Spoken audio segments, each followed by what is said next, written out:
Assalomu alaykum hurmatli kuzatuvchilar. O'zbekiston Garjonsining navbatdagi ish kuni, navbatdagi Aqto'y uslubidagi kacholimiz yasab tugatildi. Buyurtmamiz Buxoro viloyatidan kelib tushgan. Xo'p, kacholimiz 2,5 mm qanlikdagi горячий listlardan yasab olingan. Ichki va tashqi korpuslari ham bir xil qanlikka ega.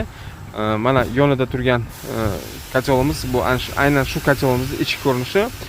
Ko'rib turganimizdek turbalardan ham teplobmenik sifat holat bo'yicha foydalanganmiz. Turbalarning qanligi ham 2,5 mm ni tashkil qiladi. 25 mm diametrdagi turbalar qo'yilgan. Xo'p, ichki strukturasi bo'yicha mana kachol ko'rib turganimizdek turbalar va papkalardan iborat. Teplobmeniklari issiqlik harakati mana shunday keladi. Aylanma harakati bilan kacholning ichini tark etadi. Mana shu holat bo'yicha ko'rish mumkinki, issiqlik biroz dimlanishi kuzatiladi. Shu bois kacholda mana bunday ko'rinishda revizionniy nazorat eshiklari qo'yiladi yuqorisida va ikki pastida. Kacholda dimlanish holati qanchalik demak bo'layotganini nazoratga olish uchun. Xo'p, bu kachollarimizni o'tinda, ko'mirda ishlayotgan varianti ham bor. Ayni hozirgi kacholimiz demak faqat gazda ishlashga mo'ljallangan. O'lchamlari bilan tanishib o'tamiz.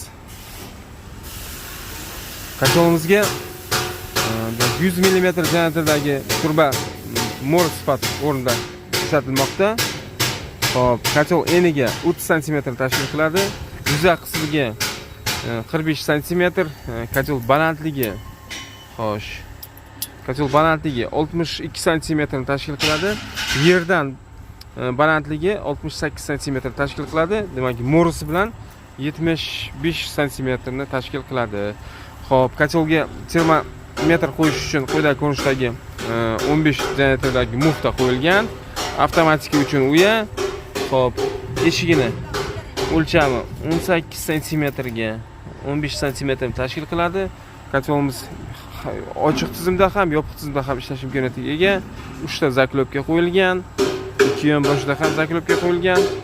Orqa tarafda ham demak 8 dona zaklopka qo'yilgan. Aytayotgandek, kachol yopiq tizimda ham bemalol ishlash imkoniyatiga ega bo'ladi. Kacholning formasi ichki strukturasidan kelib chiqqan holatda ana ozgina bo'lsa ham demak uy shaklini eslatadi. Hurmatli kuzatuvchilar, bu kacholimiz 200 kvadrat metr joyni qizdirish maqsadida taqdim qilinmoqda.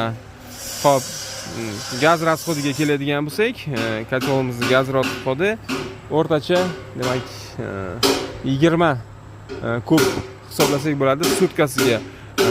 Bu yana demak xonadonlarda sistemalar yasalganda qanday tizimdagi sistemaga ham qanday tizimda sistema bo'lishiga ham bog'liq va sistemalarda qancha suv miqdori bo'lishiga ham bog'liq.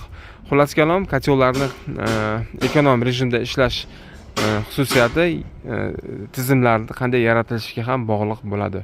Hurmatli kuzatuvchilar, bugungi kunda kacholimiz narxi demak 2025-yil boshi hisob bo'yicha 3 million so'm baholangan.